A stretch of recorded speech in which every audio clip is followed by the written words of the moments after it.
Hey guys, it's Vintage Vinny and welcome to a two-part thrift store haul. I have a great assortment of stuff as usual and I'm looking forward to sharing it with you all. Stay tuned!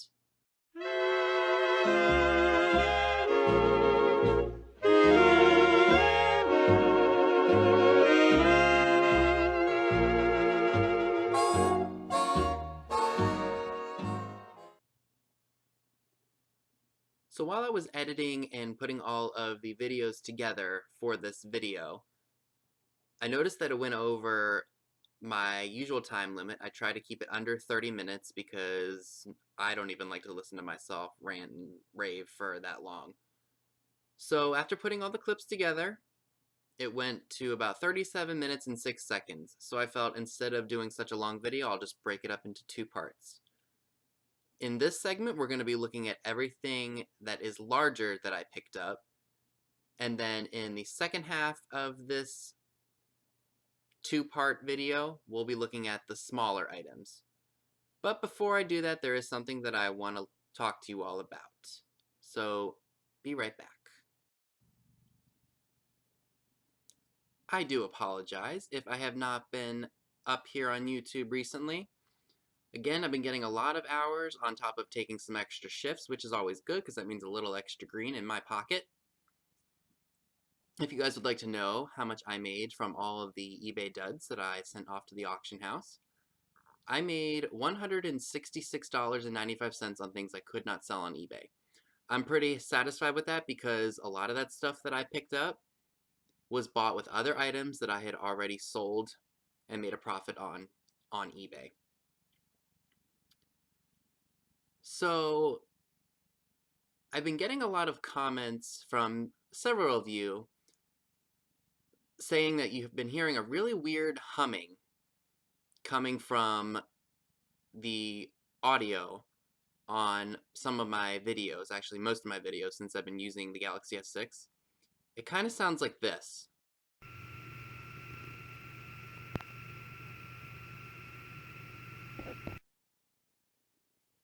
Unfortunately, there haven't really been a lot of options for me in order to try to stop that sound. I did find an app that will go ahead and remove that sound, and I think it works pretty darn well, in my opinion at least. Unfortunately, the longest clip that I filmed kept making the app crash, so you will hear the humming noise.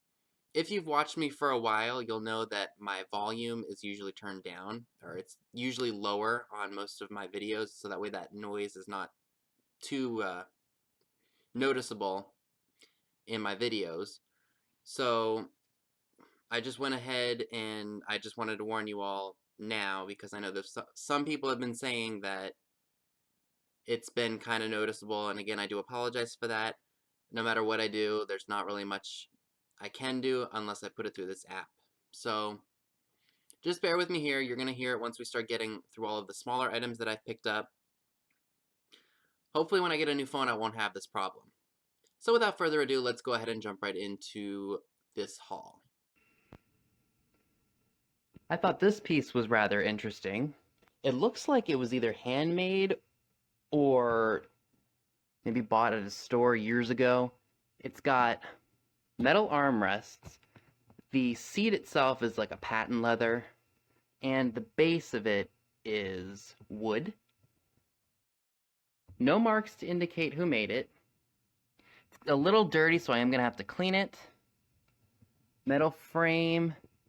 Nothing to indicate where it was made. It looks like they marked it on the bottom with how much they wanted for it. So I paid $6 for it. So I might clean it up and I might put, I don't know, like a stuffed animal or something on it. I thought it was kind of cool. Or I might see if one of my coworkers wants this for her 2-year-old. Because they do like the vintage furniture, and it's usually made pretty darn well. I'm going to have to clean it, but I still thought it was a really good buy for $6. Next larger item I'd like to share with you all is this really awesome 1990s Rugrats twin comforter. Got this at one of the thrift stores in Pennsylvania for $6.99. I did look up comps, and in really good shape like this one is, I would expect to get about $70 to $80. Now there is a slight spot right here, which I hope is just dirt or dust due to storing for decades on end. But overall, it's very clean. Not a lot of stains or anything like that. No rips or tears in the fabric. But before I do list this, I am going to go ahead and wash it because you just never know what was on this or who used it last. So it's definitely going to be cleaned before I list it. So I thought that was a really good find. The last larger item I'd like to share with you all happens to be this really awesome painted decorative ornate cast aluminum light fixture. I picked this up at an antique shop for $20, and I've had really good luck selling these. I think in the condition that it sits, because there's paint chips and it's old, if I had to date it, probably I would say the 20s or 30s, possibly the 1940s. I really liked this little ornate decorative metal tassel here. I do apologize if I have it laying on the floor so you guys can't see what it would be like if I had it hung up. I don't have any way to show it that way. But I thought it was definitely cool, and in terms of what I think I can get for it, I would say probably I'll ask maybe upwards of 150, and I think I can get that because this is definitely a larger piece. Now, the only thing that's kind of troubling about it, this little decorative piece here I think is bent, so I think whoever buys this from me is going to have to take a little bit of time and maybe heat that up and position it straight or bend it back to the way it should be. But I don't think I'll have any issue selling it. It will need to be rewired because this is cloth cord, and that stuff doesn't last long, especially considering how old this piece is. So I thought that was a really good pickup. What did you all think? Now that you've seen all of the larger items, let's go ahead and jump right in to the smaller stuff. So I did pick up this piece here for $4.99. I thought it was just some kind of decorative vase. And I thought it was kind of interesting, like something you don't see every day. And lo and behold, after coloring in the bottom real quick, just to see what I could make out of the lettering, this is actually a Jim Beam liquor bottle. And I had no idea. I thought it was just like some fancy schmancy looking vase, but not a big deal. So what I'm going to do is I'm probably going to color over this with an Expo marker, and that'll come right off. It'll just go in my auction pile just to get rid of it. I wish I would have been able to make out what it said earlier because I wouldn't have bought it had I known that. So this is one of two that I picked up.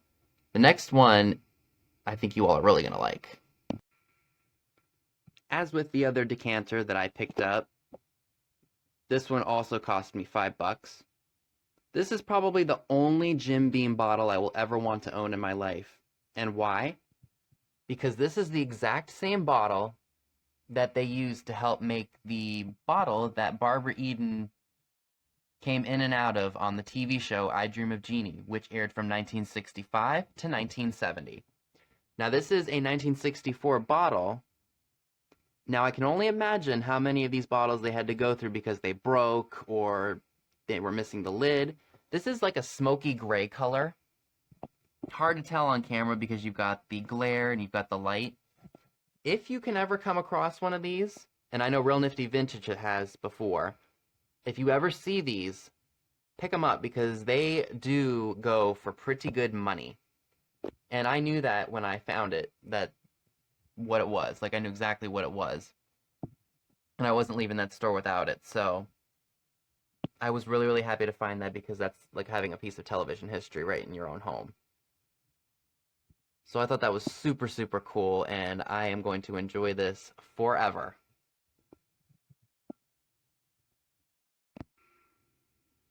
For $3, I picked up this made-to-look-old handbag. It's got LA, it's got New York, it's got Miami Beach. Overall, it's in really, really good condition for its age. Even though it's not terribly, terribly old, it's probably from like the 90s. But as you can see, it's really clean on the inside, no major staining. It all looks to be in really good shape. I'm sure at one point in time these bags were very popular and very expensive. So I will see what I think I can get for it. Maybe I'll ask 25, 30 bucks and see if it sells, because I think people like this kind of style, so I definitely went ahead and risked it for $3. This was probably one of my favorite pieces of this haul. I was ecstatic to get this for the price that I did. If you follow me on Instagram, you would have already seen this really amazing piece. Let me see if I can get the glare out of here. So if you don't know what this is or what year this is from, this is a 1924 Coca-Cola Flapper Girl serving tray. I got her for $35.98, so roughly $36. Look at the condition of this thing. Really clean. There's some minor scratches due to age, but overall very bright and vibrant. I do have one of these that I picked up a while ago. The tray is like bent outwards. So what I'm going to do is I'm going to list it with the other 1925 tray that I have up for sale now, and I think I'm probably going to ask like maybe $55 to $60 for both of them. I think that's fair, especially because they are from the 1920s. But like I said, just look at the amazing detail. Look how clean she is. Very bright and colorful. You just don't get that kind of artwork nowadays.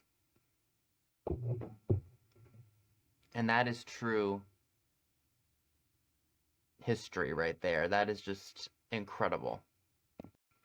So this was a really cool pickup. This is a vintage Chilton Toys 7-Up the Uncola toy dispenser.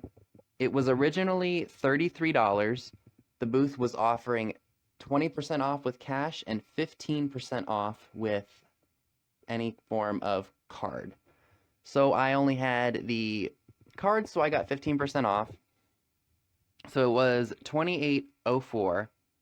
But I bought something else that went with this that I really just wanted for the sake of, because it's hard to find and rather unusual. But it comes with 4 glasses, and overall it's in really good shape. It even has the original instructions. And this was made by the Aluminum Specialty Company in Manitowoc, Wisconsin. And it does have a barcode, or not a barcode, a zip code on it, so it's after 1963. I would say this is probably from the late 60s or into the early 70s. It's got the original box, as you can see, the 4 glasses. I think, so with another item that I'm going to show you in just a second, it was roughly $14.02 for just this. Now, the other item that came with it that I'm really excited about, before I go ahead and jump into the last item that came with this lot, this is what the front looks like. It's got that, like, funky late 60s, early 70s advertising art decal on the front here. This is the item that came with the toy dispenser that I really wanted. I would have loved to have just been able to buy this, but unfortunately I had to buy both pieces in order to just obtain this. So this is a 50s Fresh Up with 7-Up cloth soda jerk hat. Overall in really good condition. It does have some light staining due to age. I'm going to leave it as is, and I think I might wear this as a Halloween costume to work this year. So that's the one side. Here's the other. It does have some cardboard inserts from a box to help keep its shape. I may post a picture of myself wearing this on Instagram, so be on the lookout for that in the future. I just thought it was really cool. The 7-Up logo definitely helps date it to the 50s. Now, I did look this up just to see if there were any of them similar. Originally, I looked it up to see if I could just buy this, because I didn't want to buy the dispenser and this together, because I only wanted the hat. Upon doing research, someone paid $68.74 for one of these. Now, logically speaking, I probably would just sell this instead of the dispenser, or sell both of them, but I really, really wanted this. And like I said, with the discount, I ended up only having to spend $14.02 on this and $14.02 on the 7-Up dispenser itself. I might go ahead and try selling the dispenser itself because it has the original box for about probably 40 to 45 bucks to pay this off, plus some of the other items that I picked up. So I thought that was really, really cool, and yeah, I mean, how awesome is that to have found that for $14, knowing that it sold for way more than that? Now we can go ahead and dive right into the vintage media. This is the first piece I'd like to share with you all. It's a vintage She magazine, The Man's Picture, from 1957. I paid $8.99 for this. It has over 85 photos with the Battle of the Blondes. The top 5 actresses of this issue include Marilyn Monroe, Diana Dors, Jane Mansfield, Mamie Van Doren, and Anita Ekberg. The last video that I did where I showed you all that 1959 Playboy Playmate calendar that I paid like $8 for, I was demonetized because of the explicit content, quote unquote, even though I did go ahead and censor all of the bad parts. So if you would like to see images of the contents of any of these magazines, go ahead and drop me a direct message on Instagram and I'll send you some pictures of the inside. I don't want to do it here because I fear that I will get demonetized. So again, if you want to see the contents of any of the magazines that I'm sharing with you all, go ahead and directly message me on Instagram and I'll shoot you a couple of photos of some of the pages that I thought were cool. So there's that one. On the back, you've got Jane Mansfield's. So that was a pretty cool magazine, right? Now, I did get a couple of issues of Playboy, and I'll explain why I bought them. So this one, I think, is from November of '57. As you can see, the condition is not the greatest. I'm not going to go through this, obviously, because I might get demonetized. So we got this copy.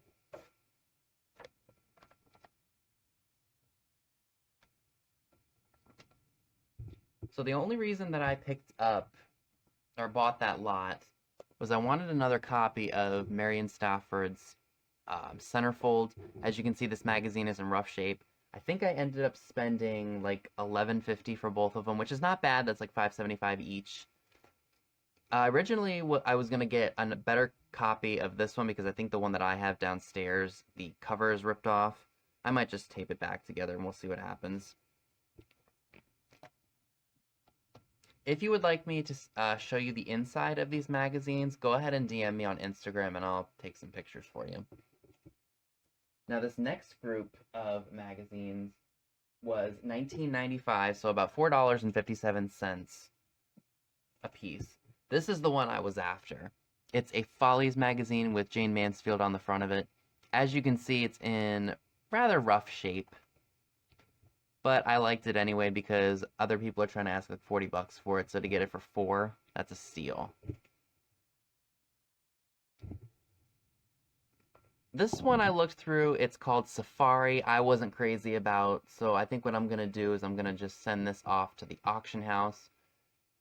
When we went, I think a couple of years ago, I remember media was really, really popular. So anytime somebody brings old magazines there, they always sell really well. So I know I can probably get a little bit more than what I spent. So I'm excited about that.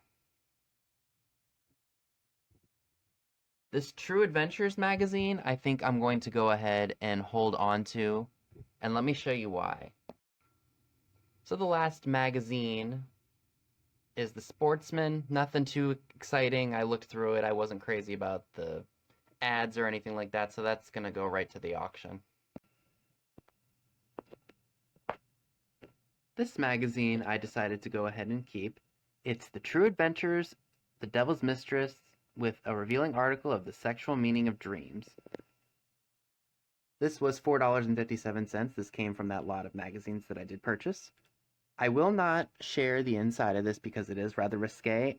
And like I mentioned before with other videos, if I share items that are like that, I will get demonetized for that video.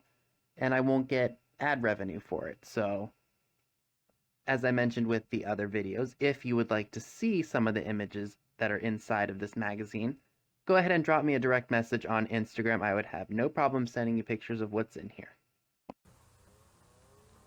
So that's all I have for you today. Be sure and give this video a big thumbs up, leave a comment below, subscribe if you haven't already.